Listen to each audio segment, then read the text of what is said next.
"We're moving in tomorrow. Your dad said it's fine." That's what my stepmother told me at 11:47 p.m., the very first night I slept in the beach house I'd spent 12 years saving for.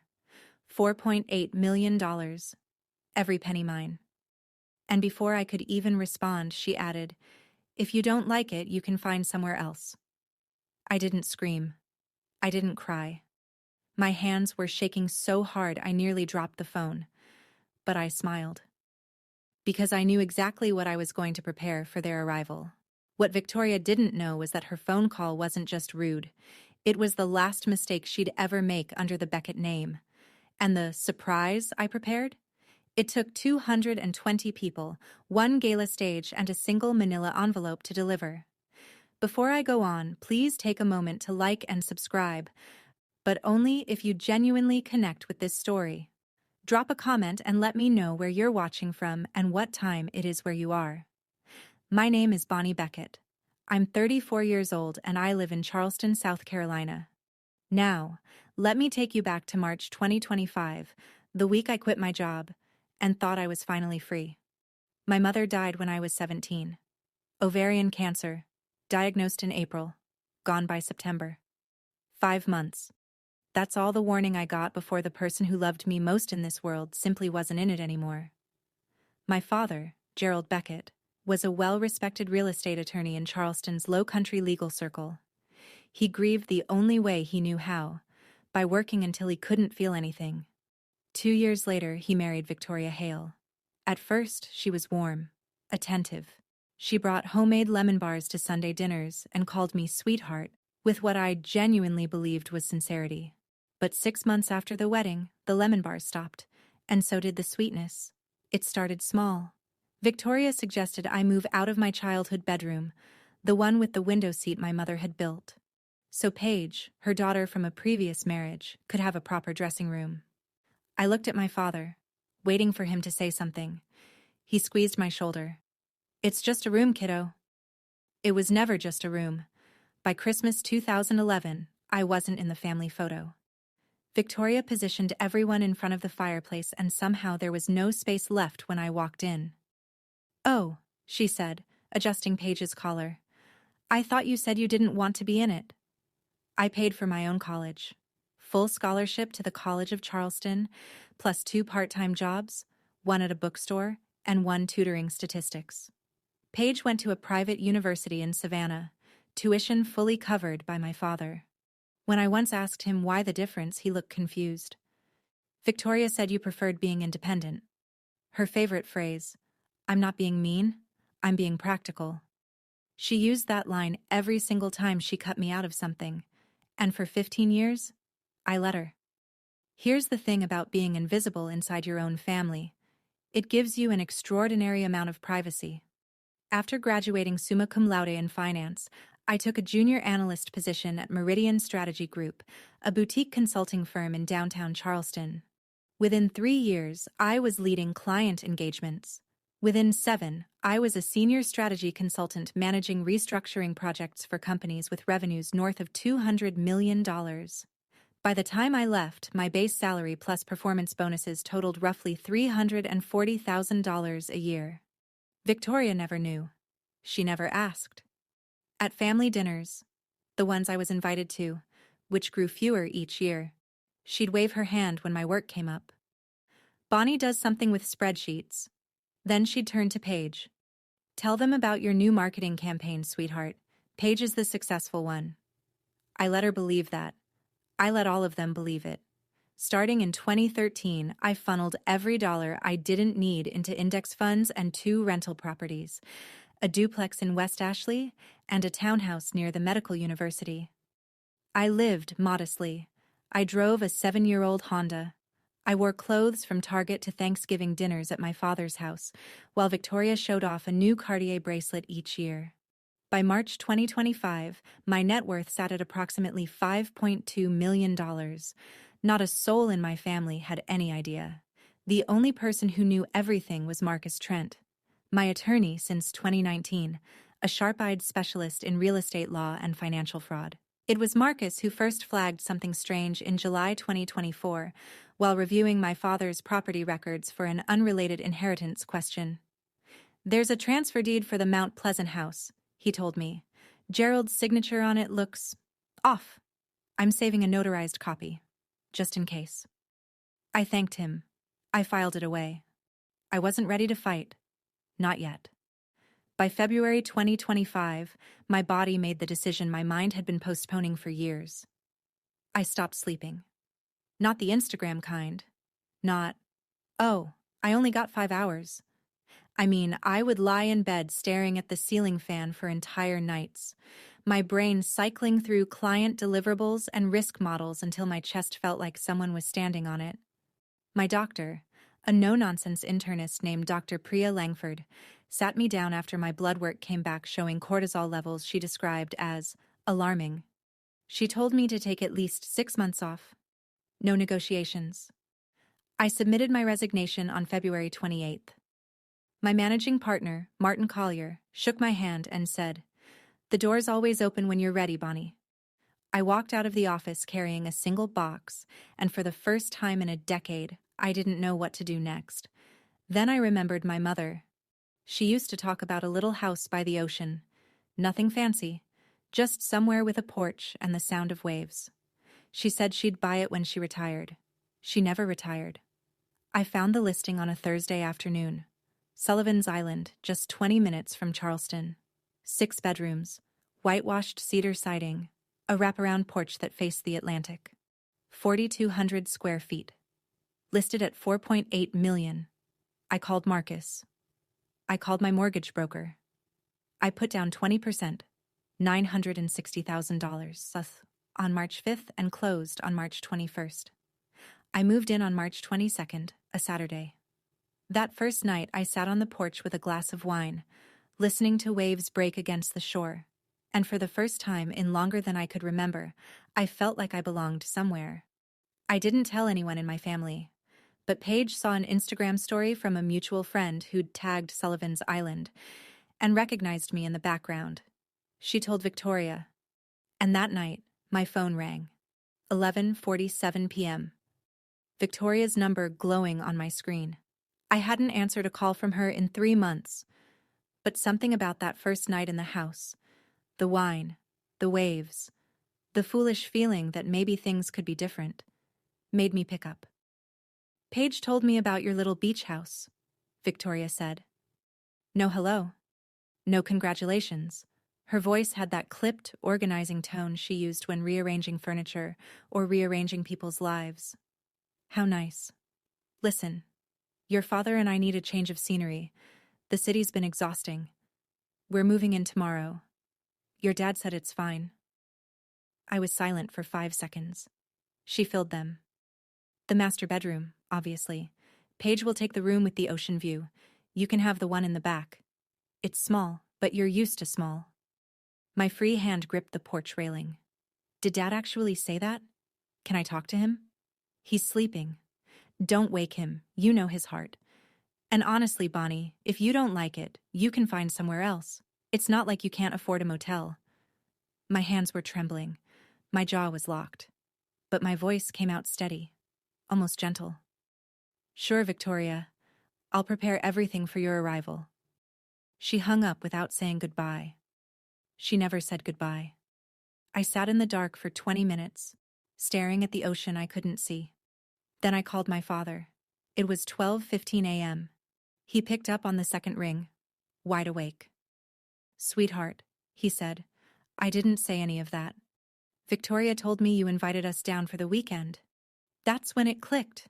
The same way it must have clicked for Marcus 8 months earlier, staring at a signature that didn't match. If Victoria could forge my father's words to my face, forging his name on a piece of paper was nothing. I didn't sleep that night, but for the first time in 15 years, I wasn't sad. I was clear. At 7 the next morning, I called Marcus Trent. "The notarized copy of the Mount Pleasant transfer deed," I said. "The one with the signature that looked off. I need to see it. Today." Marcus didn't ask why. He'd known me long enough to recognize the shift. By 9:30 a.m., the documents arrived in my encrypted email. a scanned copy of a transfer deed dated April 12, 2024, conveying my father's family home in Mount Pleasant, valued at $1.2 million, to an entity called Hale Premier Properties, LLC. I'd never heard of it. Neither, I was certain, had my father. I pulled up the South Carolina Secretary of State's business registry. Hale Premier Properties, LLC had been registered in November 2022. Sole member, Victoria R. Hale. No other officers. No other names. Then I did what 12 years of consulting had trained me to do. I compared signatures. I pulled Gerald Beckett's signature from the transfer deed and laid it beside his signatures on his will, his medical power of attorney, and a birthday card he'd sent me in 2023. The differences were immediate. The capital G in Gerald was missing its distinctive loop. The pen pressure was uneven, heavy at the start, light at the finish, the hallmark of someone drawing a shape rather than writing a name. Marcus confirmed what I already knew. This isn't a sloppy day. This is a simulated forgery. But we need a certified expert to make it hold. He recommended Patricia Sloan, a forensic document examiner accredited by the American Board of Forensic Document Examiners. She'd testified in over 40 federal cases. If she said the signature was forged, no court in South Carolina would argue. There's something else, Marcus said. I found 3 withdrawals from Gerald's IRA, totaling $380,000, routed to an account at Coastal Heritage Bank under the name V. Hale. We'll need a subpoena for the full statements. I stared at the screen. This wasn't family drama anymore. This was a felony. They arrived at 10 the next morning, 2 black SUVs packed to the roof with luggage, decorative pillows, and what appeared to be an entire set of monogrammed bath towels. Victoria stepped out first, designer sunglasses pushed up into her platinum hair, scanning the property the way a buyer surveys a foreclosure. Not bad, she said, for a starter home. A starter home, 4,200 square feet, $4.8 million. She walked straight to the master bedroom as if she'd already memorized the floor plan. Within an hour, my clothes were in a pile on the hallway floor, and her garment bags hung in my closet. Paige took the room with the ocean view. I was directed to the smallest room on the first floor. The one originally meant to be a linen storage area. In my own house. My father trailed behind them, carrying a single duffel bag, looking like a man who'd been loaded into the wrong car. He caught my eye in the hallway and mouthed, "I'm sorry." I shook my head slightly. Not yet. That evening, Victoria invited 3 couples from her social circle for dinner, on no notice, with groceries I'd bought. She toured them through every room, her hand sweeping across the open kitchen like a game show host. Gerald always wanted a beach house, she told them, beaming. So I made it happen. Not one person at that table knew I owned the house. Not one person asked. I washed the dishes. I smiled.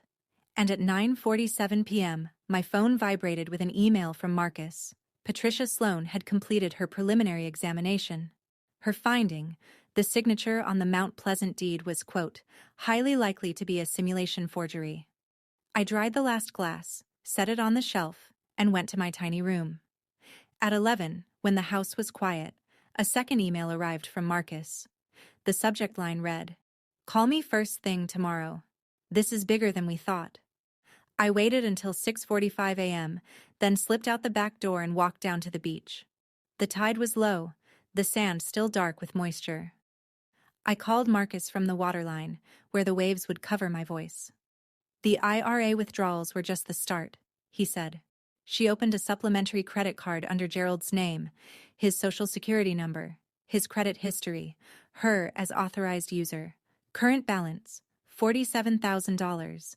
Charges include a luxury spa retreat in Hilton Head, 2 Chanel handbags, a first-class flight to New York, none of which Gerald has any record of approving. I closed my eyes. The ocean roared in front of me. "And there's a third account," Marcus continued. "A savings account titled V. Hale Trust at the same bank, $215,000. Source, transfers from their joint household account, categorized as household expenses." I did the math standing there with salt water soaking through my sneakers. The Mount Pleasant house, 1.2 million. The IRA, 380,000. The credit card, 47,000. The trust account, 215,000. Total, approximately $1.842 million, stripped from my father without his knowledge while he recovered from a mild heart attack and trusted his wife to manage the household. That same afternoon, Patricia Sloan filed her official report. Report number PS 20250087. Her conclusion was unambiguous. The signature on the April 12th transfer deed was a simulated forgery, assessed at the highest probability level the discipline recognizes. We're looking at forgery in the first degree and exploitation of a vulnerable adult, Marcus said. Both felonies under South Carolina Code. What do you want to do? If I report it now? Victoria gets arrested. Gerald gets blindsided. The whole city knows by dinner. And if there's another way? Marcus paused. The Low Country Bar Association's annual charity gala is June 14th. Victoria's being honored, Philanthropist of the Year. If any of that stolen money flowed into the foundation, the award is built on fraud. He let the implication hang. You want to end this in a police station, or on the stage she built for herself? I knew the answer before he finished the question. 84 days. That's what I had between March 23rd and June 14th. The night of the gala. I broke the plan into 3 phases. Phase 1, March through April. Compile every piece of evidence into a file that could withstand scrutiny from a judge, a journalist, or a room full of lawyers. Phase 2, May. Protect my father. Transfer oversight of his finances to an independent fiduciary. Get his health stabilized, and prepare him for what was coming. Phase 3, the first 2 weeks of June. Coordinate the reveal at the one event Victoria cared about more than anything on earth. Marcus filed the subpoena request with Charleston County Court on March 28th. Estimated turnaround, 30 to 45 days. Patricia Sloan was already working on her full forensic comparison. The pieces were moving, but I needed one more person. Someone whose credibility Victoria couldn't dismiss and whose platform could outlast a single evening. I called Della Fairchild. Della was 52, a senior editor at the Charleston Society Review, the magazine that chronicled every gala, fundraiser, and garden party in low country high society. More importantly, she had been my mother's college roommate. They'd stayed close until the end. Della was one of the last people to visit my mother in hospice. When I told her what I'd found, the line went quiet for a long time. Then Della said, "I've had doubts about Victoria for years. She donates big but never lets anyone see the books. Every time I pitched an audit story, my publisher killed it. Too many advertisers in her circle." Della agreed to attend the gala as a credentialed member of the press. If the evidence held, she would publish a full investigative piece in the Charleston Society Review, a publication with 85,000 readers among the low country elite. "One condition," she said. "Every document gets verified independently before I write a word." I wouldn't have it any other way. Living with Victoria in the beach house for those weeks was like sharing a cage with someone who didn't know the lock was already broken. April settled in, and so did she. She changed the locks on the master bedroom, my master bedroom, without asking. She hired a decorator to redo the living room in what she called coastal chic: new throw pillows, a driftwood coffee table, a $6,000 linen sectional. The invoice for $12,000 arrived in my mailbox with a sticky note. "Bonnie, take care of this. XOV. I paid it. I needed her comfortable. I needed her careless." Every Friday, she hosted what she called sunset socials, 5 or 6 couples from her Charleston circle, drinking my wine on my porch, listening to Victoria narrate her life as though she'd built it from scratch. I overheard her tell a woman in a cashmere wrap, "Bonnie is going through a phase, quit her little job, living off savings. We're here to keep an eye on her, really." The woman glanced at me with pity. I refilled her glass. My father pulled me aside one evening in the kitchen. "Are you okay, sweetheart? Victoria says you've been stressed, that you're not handling the career change well." "I'm fine, Dad. Better than fine." He studied my face but didn't push. Gerald Beckett had spent 63 years trusting the wrong people to tell him the truth about the people he loved.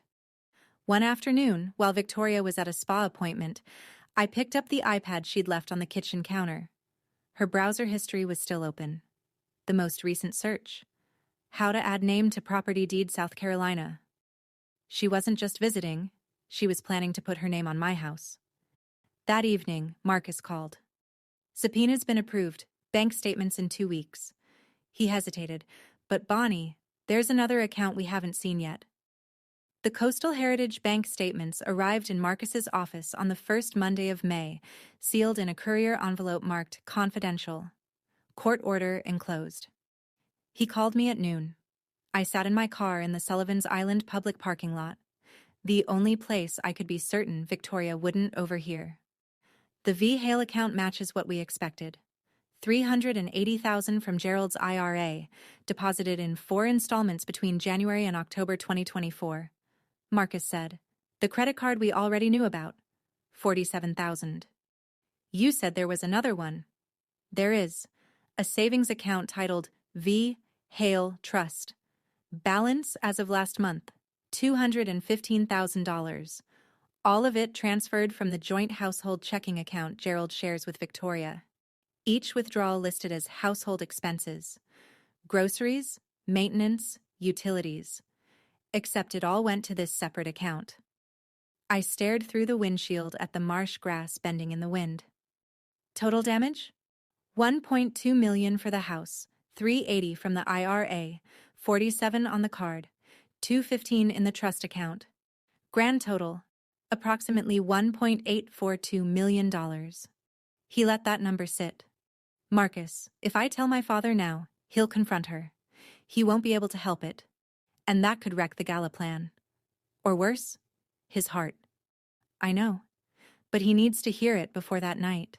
He needs to stand up on that stage knowing the full truth, and he needs to sign an affidavit confirming he never authorized any of it.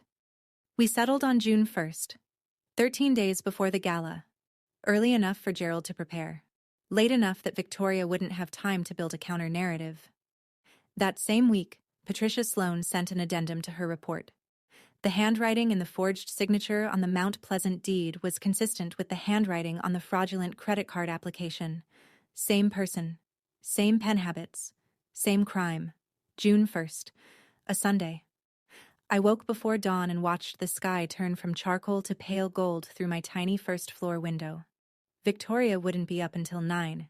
She never rose early on weekends. I had a narrow window.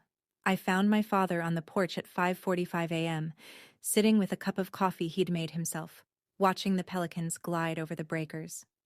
"Walk with me?" I said. We took the boardwalk down to the beach. The sand was cool under our feet.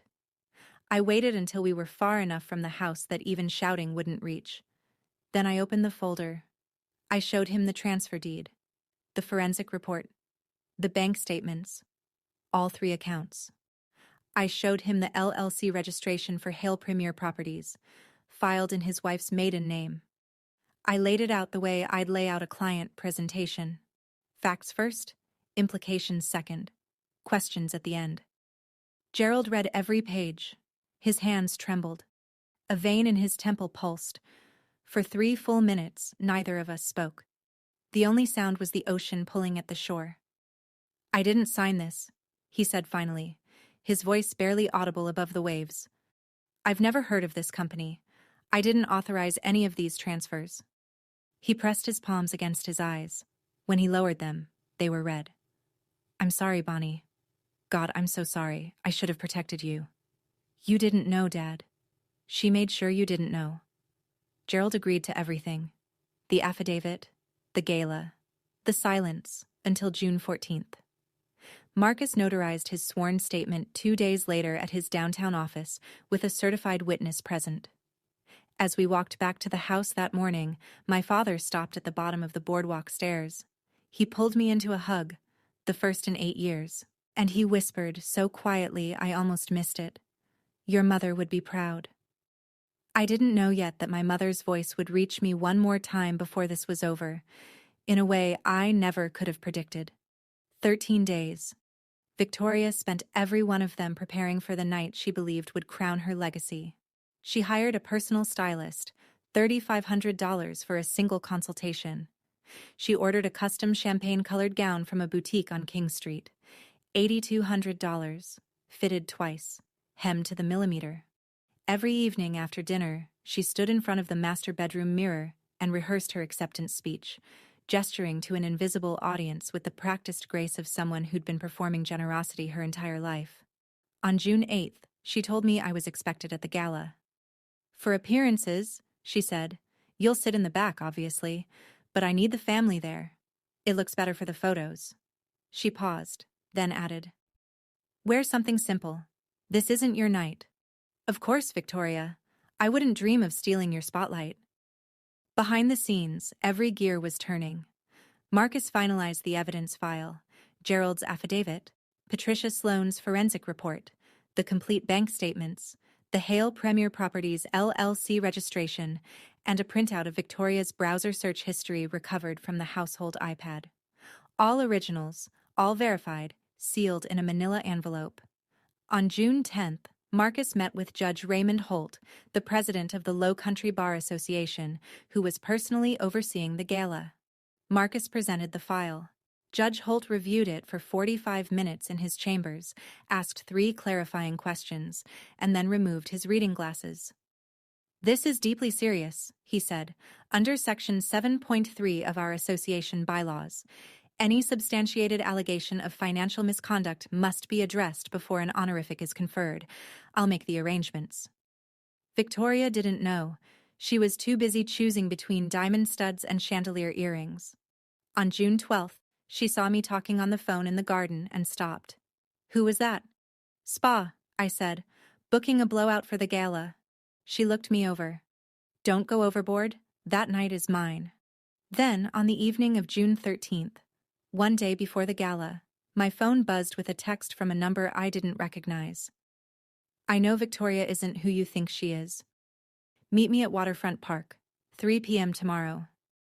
HBHB. I stared at those 2 letters until the screen went dark. I almost didn't go.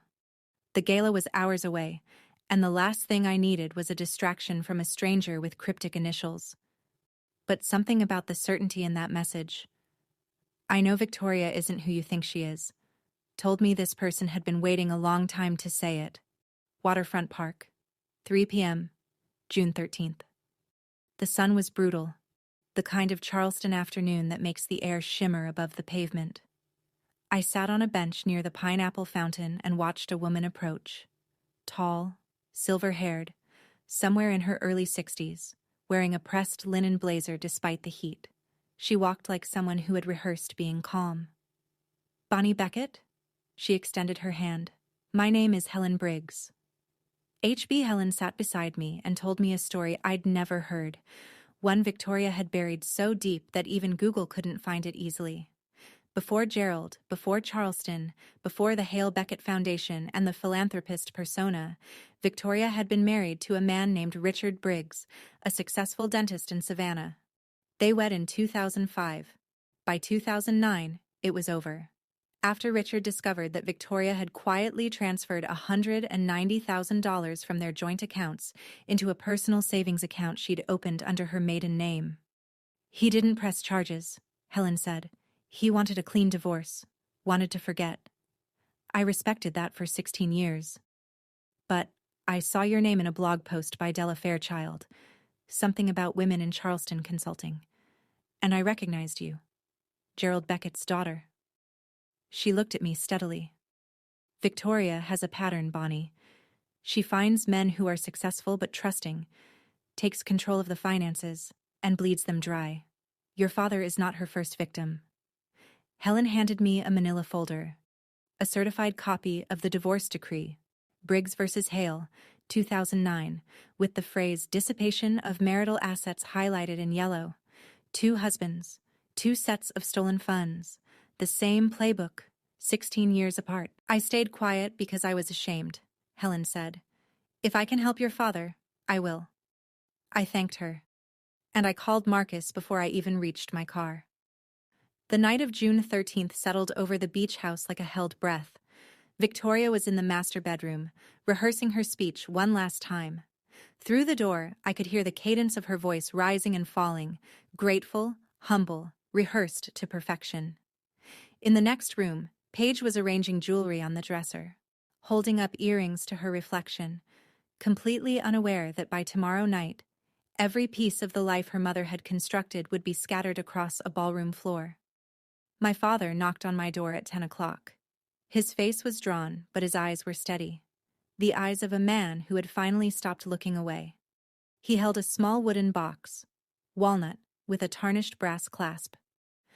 "I found this," he said quietly, in the locked drawer of Victoria's nightstand. "She was at the spa this afternoon. I wasn't looking for it. I was looking for my reading glasses." He opened the box. Inside were 2 handwritten pages, folded once, the paper yellowed at the edges. My mother's handwriting. I knew it instantly. The looping lowercase y. The way she crossed her T's with a slight upward slant, as if every word was reaching for something better. The letter was dated 3 days before she died. "Bonnie, my brave girl. You don't need anyone's permission to live your life. You are enough. You have always been enough. Don't ever let anyone make you doubt that." Victoria had kept this letter hidden for 17 years. My mother's last words to me, sealed in a box, locked in a drawer, in the bedroom of the woman who had spent a decade and a half telling me I was nothing. My father and I sat together in my small room and cried without speaking. When I could breathe again, I folded the letter carefully and placed it in my purse, the one I'd carry tomorrow. "I won't let her down, Dad." Before I turned off the light, I passed the hallway that led to the porch. Victoria's silhouette was framed against the moonlit ocean, phone pressed to her ear. I stopped. Her voice drifted through the screen door. "Don't worry. After the gala, I'll have them transfer the deed. She won't even notice until it's done." She was talking about my house.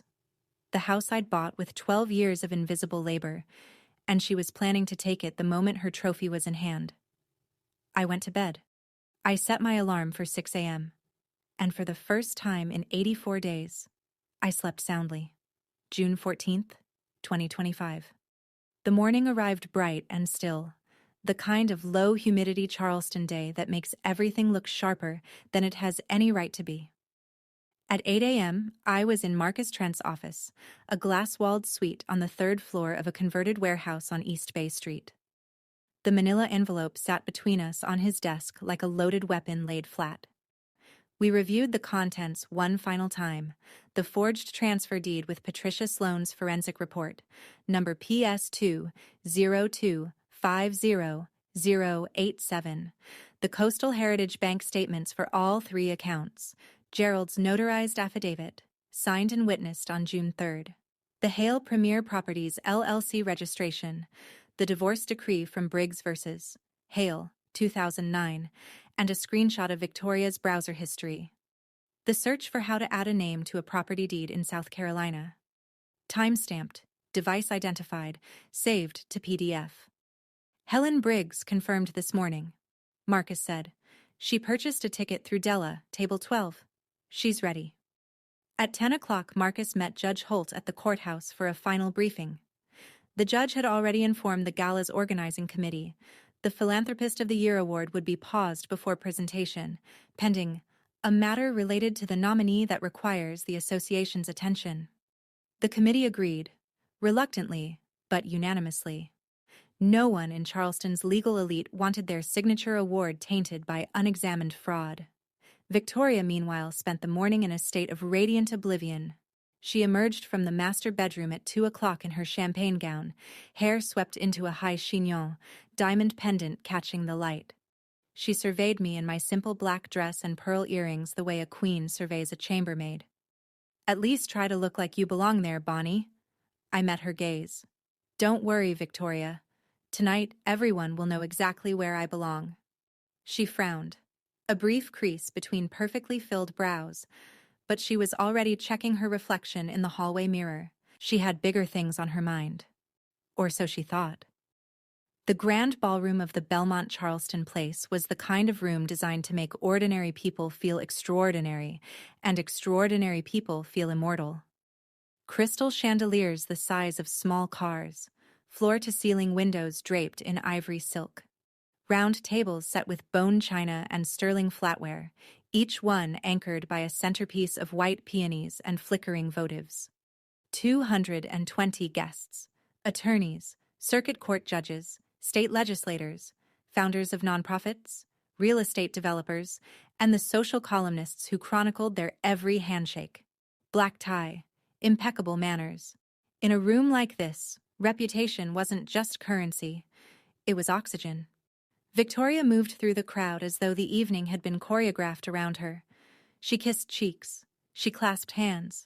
She leaned in close to whisper things that made powerful people laugh. At one point, I watched her rest her palm on Judge Holt's forearm and say, with the kind of sincerity that only a lifetime of practice can produce, "I'm so humbled by this honor, Raymond. Truly." She sat at table 1, the VIP position, directly before the stage. Gerald was beside her, his posture rigid, his water glass untouched. He hadn't looked at Victoria since they'd arrived. She hadn't noticed. I was at table 18, near the service entrance, the table Victoria had assigned me. Marcus sat to my left, his briefcase tucked beneath his chair.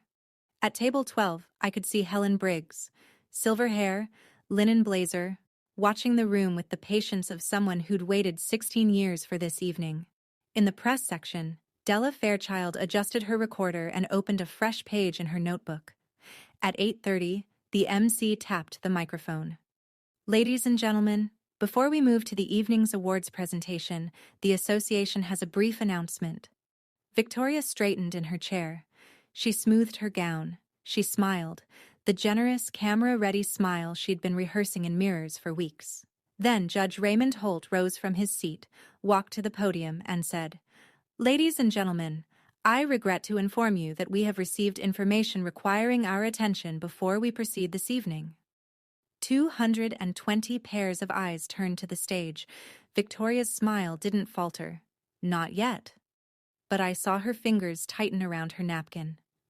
Judge Holt's voice carried through the ballroom with the measured gravity of a man who had spent 30 years on the bench. Under Section 7.3 of the Low Country Bar Association's bylaws, any substantiated allegation of financial misconduct involving a nominee must be addressed before an award of honor is conferred. This evening, we have received a formally documented complaint, supported by forensic evidence, sworn testimony, and independently verified financial records. He paused. The complaint was filed by a member of the nominee's own family. A murmur rippled through the tables, the quiet, involuntary sound of 220 people recalibrating their expectations simultaneously. Victoria was on her feet before Judge Holt finished. "This is absurd," she said, her voice pitched perfectly between outrage and bewilderment, the voice of a woman who'd spent decades controlling rooms. "Raymond, who filed this? This is a charity event, not a courtroom." Judge Holt looked directly at me. "Ms. Bonnie Beckett, you've been invited to present your evidence." The murmur became a wave. Heads turned. Victoria's eyes found me at table 18, the back of the room, exactly where she'd put me. And for one long, suspended second, we looked at each other across 17 tables, 220 witnesses, and 15 years of silence. I stood. I picked up the manila envelope. And I walked. 17 tables. Each step deliberate. Each step audible on the polished hardwood. I could feel the weight of every gaze in the room, could hear the rustle of evening gowns as women turned in their chairs, the clink of a water glass. Someone sat down too hard. "Gerald." Victoria's voice cracked the silence like a struck match. "Do something. She's trying to ruin me." My father sat still. His hands were folded on the table. He did not look at his wife. I stepped onto the stage. 220 faces stared up at me. The chandelier light was warm and merciless. I set the envelope on the podium, leaned into the microphone, and took one long breath. "I didn't come here to destroy anyone," I said. "I came here because the truth couldn't wait one more day." I opened the envelope and removed the first document. On April 12, 2024, a transfer deed was filed in Charleston County conveying ownership of the Beckett family home in Mount Pleasant. Assessed value, $1.2 million. to a limited liability company called Hale Premier Properties. I held the deed up. The projection screen behind me lit up with a high-resolution scan, the county seal, the legal description, and at the bottom, a signature reading Gerald A. Beckett. This signature is not my father's. I advanced to the next slide, a side-by-side comparison. On the left, the deed signature. On the right, Gerald's authentic signature from his will, his medical power of attorney, and a notarized affidavit signed on June 3rd of this year. The differences were visible from the back of the room: the missing loop on the capital G, the inconsistent pen pressure, the mechanical quality of a hand that was copying rather than writing.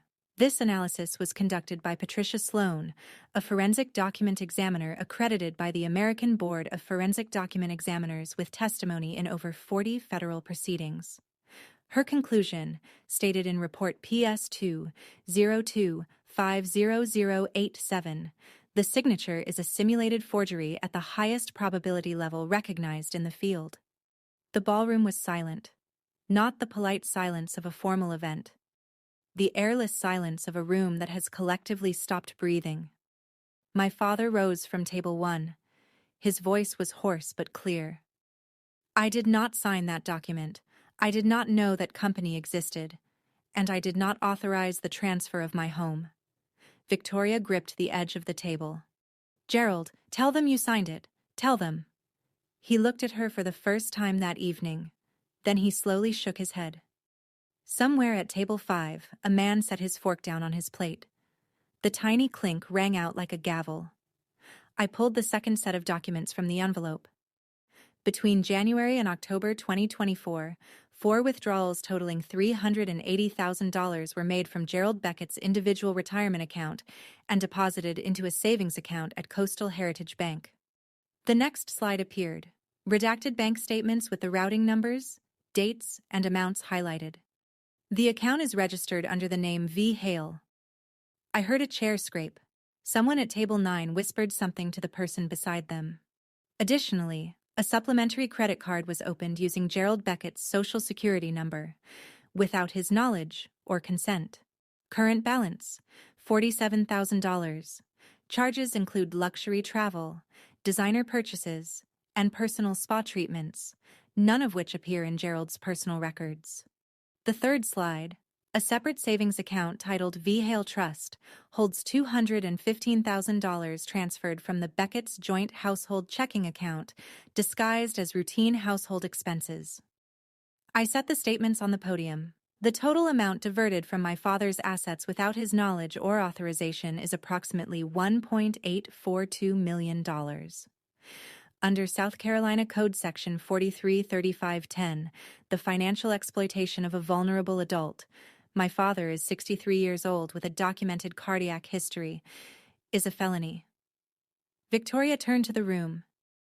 The tears came immediately, glistening, perfectly timed, rolling down cheeks that hadn't creased with genuine emotion in years. She's lying. Her voice broke with practiced fragility. Gerald gave me access to everything. This is a family misunderstanding, not a criminal matter. How dare you turn a charity dinner into a public trial? Judge Holt spoke from his seat, his voice level as a plumb line. Ms. Hale Beckett, the evidence has been independently verified. The association is revoking the Philanthropist of the Year award, effective immediately. Victoria's mouth opened. No sound came out. Then, from table 12, a woman stood up. Helen Briggs rose with the quiet composure of a woman who had spent 16 years rehearsing this moment in her mind. "My name is Helen Briggs," she said, her voice carrying across the ballroom with the clarity of someone who has finally decided to stop whispering. "Victoria Hale was previously married to my ex-husband, Richard Briggs, a dentist in Savannah. They married in 2005. The marriage ended in 2009. After Richard discovered that Victoria had transferred $190,000 from their joint accounts into a personal account under her maiden name." She held up a bound document. "This is a certified copy of the divorce decree, Briggs v. Hale, Chatham County Superior Court, 2009. The ruling specifically cites dissipation of marital assets." She passed the decree to Judge Holt, who accepted it without a word. The murmur that had been building in the room broke like a wave. 220 people began talking at once, at first in whispers, then in full voices. I saw a woman at table 7 cover her mouth. 2 attorneys at table 3 leaned toward each other with expressions I recognized from every boardroom I'd ever worked in. The look of professionals who have just realized they were standing next to a bomb. Victoria stood frozen between the VIP table and the aisle, her champagne gown catching the chandelier light. Paige sat beside the empty chair, tears streaming down her face, her hands clenched in her lap. She didn't look at her mother. She looked at the tablecloth. My father stepped away from the VIP table and walked toward me. He climbed the 2 short stairs to the stage and stood beside me at the podium. He didn't take the microphone. He didn't need to. Gerald Beckett, standing next to his daughter, facing the room, said everything that words could not. Victoria looked at us, then at the 220 faces that had, until 10 minutes ago, admired her. Not one of them met her gaze. She picked up her clutch. She walked to the exit. The sound of her champagne heels striking the marble floor echoed through the ballroom long after the door closed behind her. No one followed. For a few seconds after the door closed, the ballroom held its breath. Then Judge Holt returned to the podium. The Philanthropist of the Year Award for 2025 will not be conferred this evening, he said. The Low Country Bar Association will initiate a full audit of all donations received through the Hale Beckett Foundation. We ask for your patience and discretion as this matter proceeds through the appropriate legal channels. He stepped back from the microphone. The room exhaled. What happened next I did not expect. A man at table 3, tall, silver-templed, with the bearing of someone who owned the building he worked in, stood and crossed the ballroom toward me. Douglas Wren, founding partner of Wren and Partners, one of the most respected litigation firms in the Carolinas. He shook my hand. You presented that more clearly than half the attorneys I've hired in 20 years. If your father needs legal representation for the divorce or the criminal referral, here's my card. He pressed it into my palm. Pro bono. Behind him, Della Fairchild caught my eye from the press section. She nodded once. The kind of nod that means I have everything I need. I returned to the microphone one final time. The room quieted again. I didn't come here tonight to tear someone down, I said. I came because my father deserved to know the truth. Because silence isn't loyalty, it's surrender. And because no one in this room or anywhere else should have to trade their dignity for the appearance of family harmony. The applause began at table 12, Helen, steady and certain. It rippled outward through the room, not thunderous, not jubilant, but deliberate. The sound of 220 people offering something rarer than praise. Respect. My father took my arm as we descended the stage steps. His grip was firm. His eyes were clear. And for the first time in 15 years, we walked out of a room together. The drive back to Sullivan's Island took 23 minutes. My father sat in the passenger seat and didn't speak for the first 20. Then, somewhere on the bridge over the Intracoastal Waterway, with the marsh stretching out black and endless on either side, he said, "I'll file for divorce Monday." I didn't argue. I didn't comfort. I just reached over and squeezed his hand. When we pulled into the driveway, the house was dark. Victoria's things were still there. The garment bags, the monogrammed towels, the decorative pillows she'd chosen for my living room. But she was not. She'd apparently taken an Uber from the hotel. Where she went, I didn't know. I didn't look. Gerald's phone buzzed 14 times between 11 p.m. and 2 in the morning. I know because I could hear it vibrating through the guest room wall. He showed me the messages the next morning. "Gerald, please, I can explain. Don't do this to our family. Then, you're making a mistake. Then, this is all Bonnie's fault. She manipulated you." And the last one, at 1:47 a.m., "You'll regret this." Paige called me at 11:30 that night. She was crying. The ugly, raw kind of crying that strips away every performance. "Why did you do this?" "She's my mother." "I know she is," I said. "And I'm sorry you're in pain. But she stole nearly $2 million from my father, Paige. She forged his name. She was planning to take my house next. I didn't have another option. The line went quiet. Then, very softly, I know. After we hung up, I sat on the porch in the dark. The ocean was louder at night. Or maybe I was just finally quiet enough to hear it. I didn't feel victorious. I felt hollow. The way you feel when someone removes something that's been growing inside you for years. It hurts. But you're lighter. Gerald came out and sat in the chair beside me. He placed my mother's letter on the armrest between us. "Keep it," he said. "It was always yours?" Victoria's final message, "You'll regret this," wasn't an empty threat. It was a press release. By 9 a.m. on June 15th, the Low Country Daily Buzz, a local tabloid site with about 40,000 followers, ran a headline that made my stomach clench. Local philanthropist claims stepdaughter orchestrated public humiliation at charity gala. The article was built almost entirely on Victoria's interview. Tears, trembling voice, the full performance. She called me troubled. She called the gala reveal a vindictive ambush by a jealous stepdaughter who never accepted me. She said Gerald was confused and manipulated. The comments section split immediately. A disturbing number of people believed her. That poor woman was blindsided. No family business should be aired in public. Bonnie Beckett should be ashamed. I sat at the kitchen counter reading those words and felt a familiar ache. The people-pleasing instinct reaching up from somewhere deep, whispering that maybe I'd gone too far. Maybe I should have handled it privately. Maybe I should apologize. I called Marcus. He didn't let me finish the sentence. "Don't respond, don't post, don't call anyone. Della's piece goes live tonight. The facts will do the work."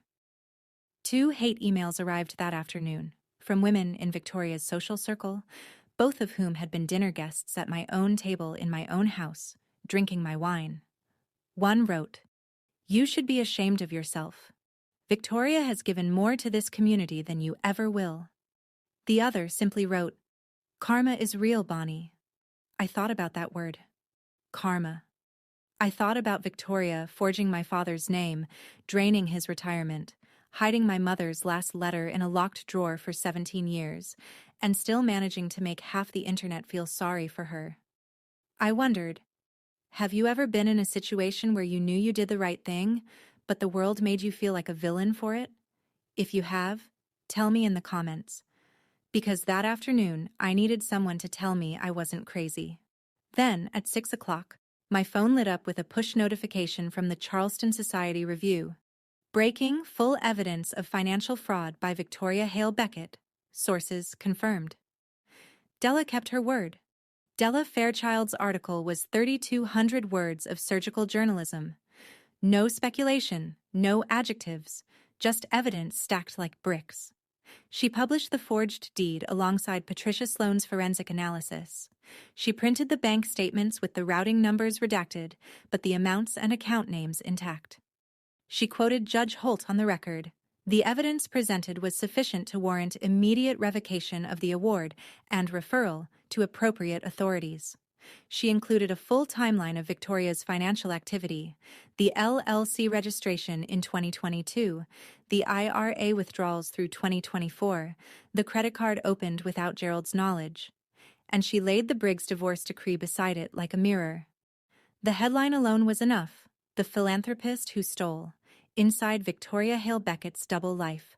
Within 12 hours, the article hit 127,000 views, 4,800 shares, 1,200 comments. The top-rated one, from a reader in Somerville, read, "This woman had a pattern. Gerald Beckett is lucky his daughter saved him." The Low Country Daily Buzz, the same outlet that had run Victoria's teary interview that morning, published a retraction by midnight. "We apologize for our earlier one-sided reporting and encourage readers to review the full evidence published by the Charleston Society Review."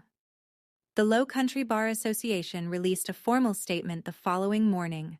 The 2025 Philanthropist of the Year Award has been permanently rescinded. The Hale Beckett Foundation's partnership status has been suspended pending a comprehensive financial audit. Within 48 hours, 3 of the foundation's largest corporate sponsors, a regional bank, a luxury car dealership, and a hospitality group, withdrew their pledges. Combined value, $420,000. Victoria's publicist released a two-sentence statement on her behalf. Mrs. Hale Beckett categorically denies all allegations and looks forward to clearing her name through the legal process. No one quoted it. The news cycle had already moved on, but not in the direction Victoria wanted. On Monday, June 16th, my father walked into the Charleston County Family Court at 9:15 a.m., wearing a navy suit and the expression of a man who had just woken up after a very long sleep. He filed for divorce. Grounds: fraud upon the marriage and dissipation of marital assets. The petition was 14 pages long, prepared by Marcus Trent over the preceding 2 weeks, and it cited every document, every account, and every forged signature we'd uncovered. That same afternoon, Marcus drove to the Charleston County Sheriff's Office and filed a formal criminal complaint. The charges he recommended were precise: forgery in the first degree under South Carolina Code Section 1613-10. Exploitation of a vulnerable adult under Section 4335-10. Identity fraud for the unauthorized credit card. Each one a felony. Each one carrying potential prison time measured in years, not months. The sheriff's office opened an investigation immediately. Victoria was instructed to present herself within 72 hours. By Wednesday, she had hired Nathan Pratt, a well-known Charleston criminal defense attorney. Pratt's first move was a phone call to Marcus, proposing a settlement. Return the money, close the accounts, drop the charges, and everyone walks away quietly. Marcus relayed the offer. I didn't need 30 seconds.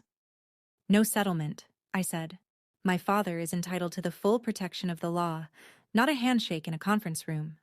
By the end of that week, Coastal Heritage Bank had frozen both the V. Hale Savings Account and the V. Hale Trust, a combined $595,000, locked until the investigation concluded.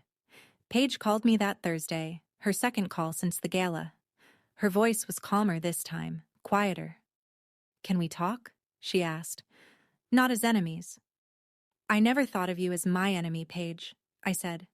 But you need to decide where you stand. I can't do that for you. She was quiet for a long time.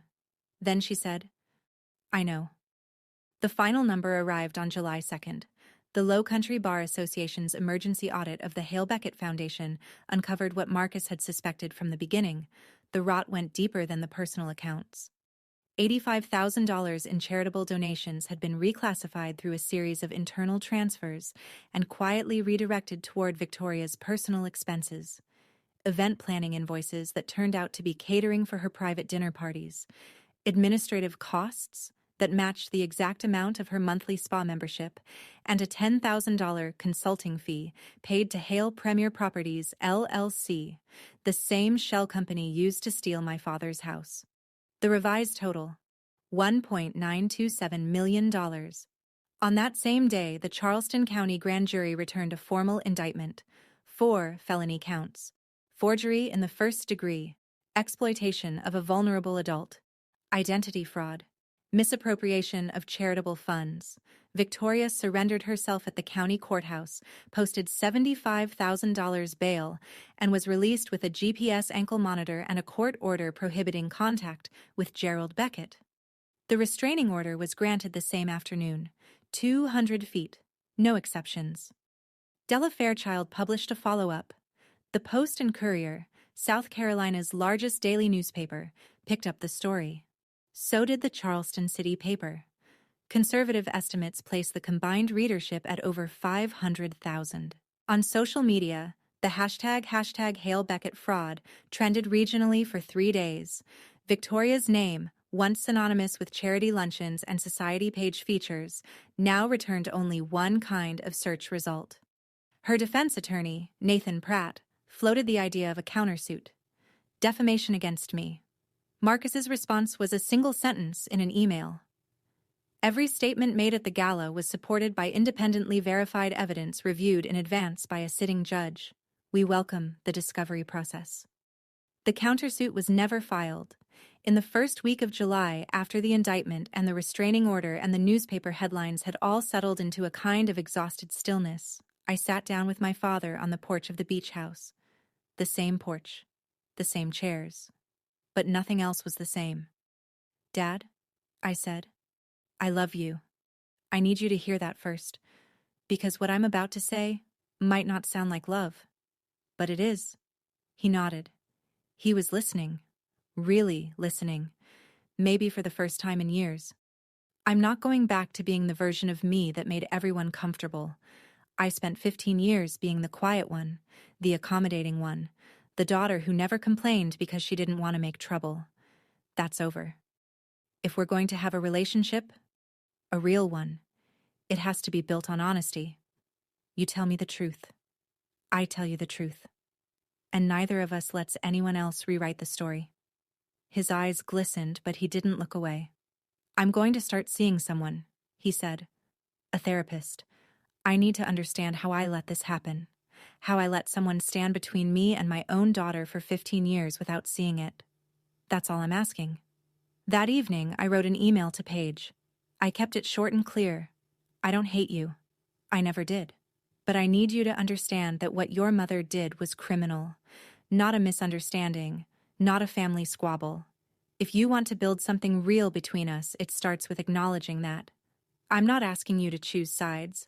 I'm asking you to choose honesty." I also made a phone call I'd been postponing.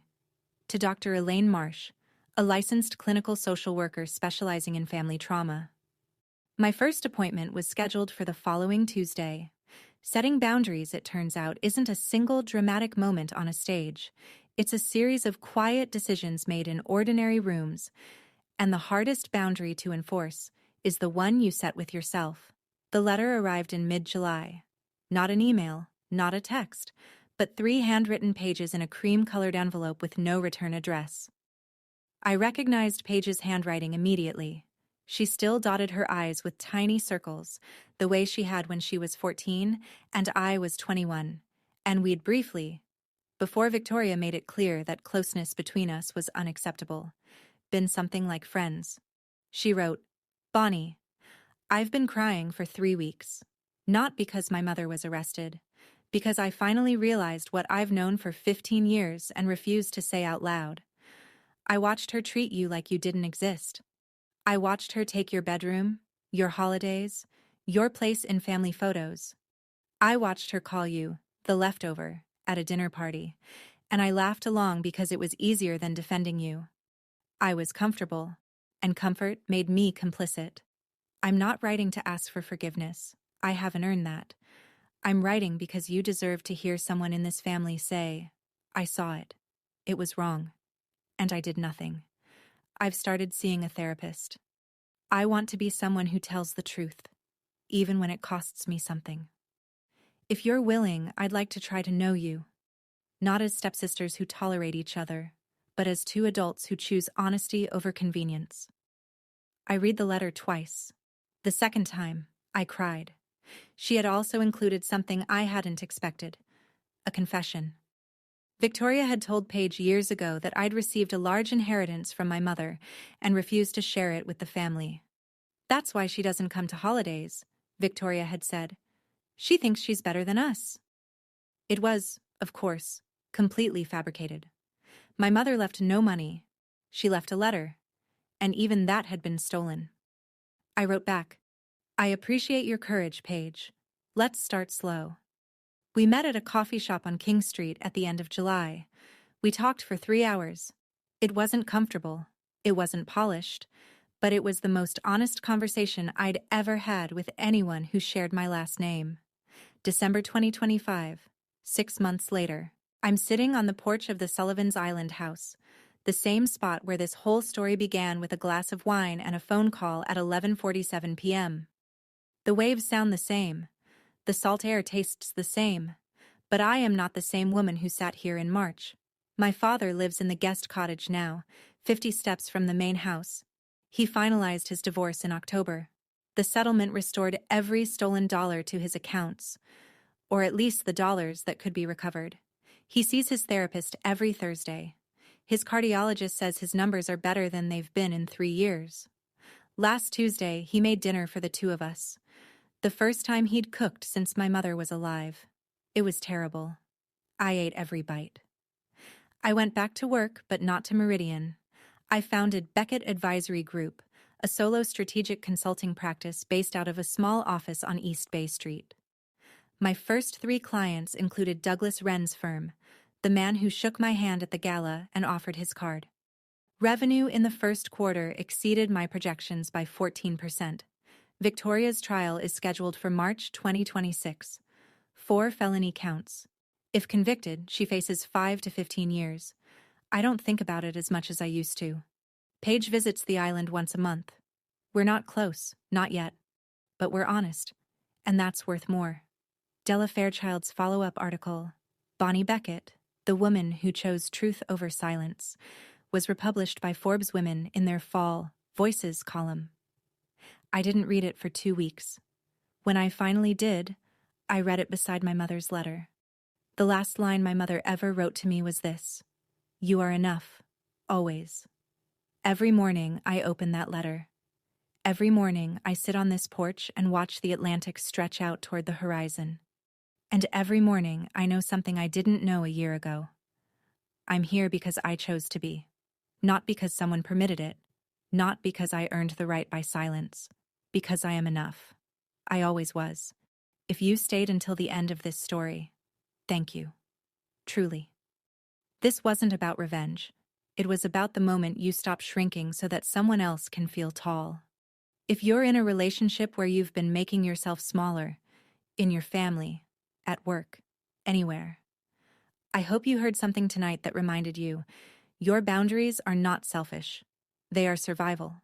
Hit subscribe if you want more stories like this one, and check the description. There's another story there that I think you'll see yourself in. I'll see you in the next one.